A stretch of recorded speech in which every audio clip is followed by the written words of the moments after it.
It's a common drawing mistake to think that cross-hatching is basically a technique we use for drawing shade and shadows.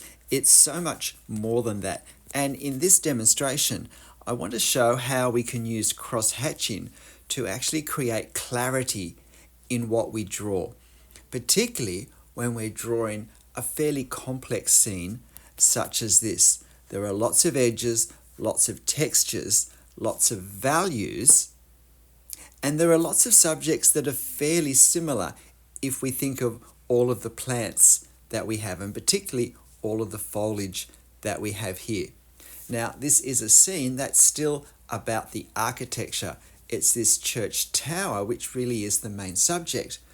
But because of the context, the framing with the foliage that wraps around at various depths at the front, as well as behind and under the church building, there is quite a lot of complexity. And because I'm drawing with a black fine liner pen, I can't use colour to help create some of the distinctiveness that we see in life. And I also need to create a strong sense of depth in what I'm doing, because by having some of the foliage feel closer by the way I draw it, I can help separate it from foliage which is a bit further around. So I start with the architecture because I want to make sure I position that correctly. And because the part I've drawn, the part that's least obscured, is in the center, that also helps me organize the foliage around it. I'm using a 0.1 millimeter fine liner, a uni pen fine liner, for the architecture here. And when I've drawn as much as I can, without needing to start reserving space to put the foliage over the top, I'll switch to a 0.2. And then I will also use a 0.3 for some of the closest foliage on the lower right. At the moment though, there's no cross-hatching to do particularly. I'm still trying to establish my positions. Now, this took me about an hour and 20 minutes in real time to draw. So you're watching this at 4 times my drawing speed. If you want to see it much slower, you can slow this video down to half speed, and that will give you a much better chance of seeing what I'm doing, particularly when I start doing some of the hatching. So continuing to establish the architecture, I start with that central panel of the tower because besides the fact that we have the clearest view of it, it also struck me as being the easiest part or the most straightforward part to get the proportions as accurate as I could. I have to be really careful with these lines I'm doing now because I know that there's foliage from the tree around, and so I have to make sure I stop drawing the architecture just short of where it will be in the finished drawing. In a moment, I'll start to establish some marks for the gum tree foliage that comes across the top. In the same way, I use some marks to establish the foliage areas in the lower right part of this. And here I go. Now I've switched to my 0.2 because I want this tree to be drawn with the 0.2. I worked all these things out as part of my strategizing before I actually started any of the drawing. So I'm not planning at that point to do the actual outline of the clumps of foliage. I'm trying to do some marks that actually will end up getting lost in the final marks. And it's the same with these parts of branches.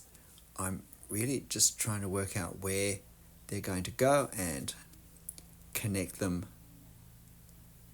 with foliage running in front of them. So I've drawn quite a lot of eucalyptus trees in my time, and that gives some advantage in understanding how they branch, and particularly because many of them towards the end of their branches don't have a great deal of leaf cover when viewed from certain directions. So Now I'm still using the 0.2 for this further foliage, but I've decided to come back now and finish the architecture of the tower.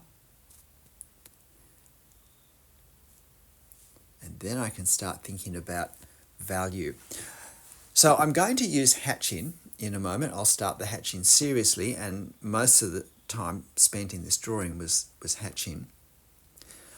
I'm going to use the hatching not just to capture a sense of the lights and darks of this scene, but I'm going to deliberately choose my hatching directions to create clarity in what we're looking at, to help make it clear that some things are closer than others. And on my planning, there are actually 6 depths of plane here to consider, and that there are different bushes stacked up behind each other. So I want a sense of capturing the different foliage, and that will be as much from the edges as well as the hatching. But I need to have my hatching for each different set of foliage, if you like, tie together in some way. And direction, general direction, because obviously with cross-hatching, there's a lot of different directions layered over the top, but the overall sense of direction changing as we go from one plant to another, one clump of foliage to another. So there's that. There's also drawing it with a lighter touch or with a finer pen. So I'm using a 0.3 for this closest bush, but I realized a bit later that what I did right now was I drew it very quickly, which is how I normally hatch, but also holding the pen very lightly. And I finished up, even though I used the 0.3 pen to get a heavier effect, a heavier hatching line to help this feel like it's closer to us in the finished drawing in comparison to the other hatching. I finished up doing the lines so lightly that it looked more like a 0.2 or even a 0.1 hatch job. So I had to go over it a little more slowly with the 0.3 to get a darker effect. And that's the thing about hatching. We can't really judge if one bit of hatching is working for us, is creating the effect that we want in the overall drawing, until we've done the overall drawing. And that's why with hatching, my policy is always to start fairly cautiously, start with one of the darker areas, but not going as dark as I think I'm going to need to go, because then when I start to hatch overall and I start to adjust my hatching to create the darkest darks in the place I want them to be, I haven't already gone too dark somewhere else, but I'm able to go darker in the areas that I want to be the darkest, if that makes sense. Another good reason why when we draw, we should be trying to work the whole drawing together once we start to think about surface textures, about creating some of those detail effects, once we're going beyond whatever our bare bones outline is. So now I'm doing some foliage for the shrubby bush, large shrubby bush that's behind this closest one. It is actually a different bush, and you'll notice that I'm using a very different hatching technique. I'm not so much cross-hatching as hatching, and I'm playing off the possibilities of positive and negative spacing with these shrubs, this foliage here. And I work on that throughout the drawing, refining and adding the final details to it at the very end. Again, this is where it's really important to make sure we reserve the white paper where we want white paper. I'm a great believer in, when I draw with a multi-liner, especially a complex scene of many depths of plane moving back, as is the case here, of leaving what I call a visual halo between objects where possible, or at least between parts of the points where the lines would otherwise touch each other, just to let the one further back feel a little bit like it's sliding behind rather than crashing into the side at the same depth of plane. And when I look at my reference, again, one of the first things I do as I start to think about hatching is I think, what are the darkest areas that I see? And the darkest area was the shadow in the church door. And then after that, it was actually this ground level rise of a garden bed in some way, approximately in the center. So I'm going to make that darker than most areas of this as well. And then we have a dark patch on the lower right, and then in the center right. And then we have some very dark bits again for hatching for the tree trunk, the lower part of the tree trunk. And then the rest of the trunk and the branches, we have varied levels of darkness. So I also want to create that effect. Now with the gum leaves, because they're larger and some of them are relatively close, we can see individual leaves. So I want some of my marks to suggest individual leaves, and they're going to be the silhouette marks, the silhouette leaves that I'm drawing. But I still want to use hatching, more generalized hatching, for the bulk of the leaves. With foliage, we always have to find that sweet spot where we stop drawing individual leaves, even when we can see them relatively clearly, and we start to draw the overall effect of those leaves by hatching the value.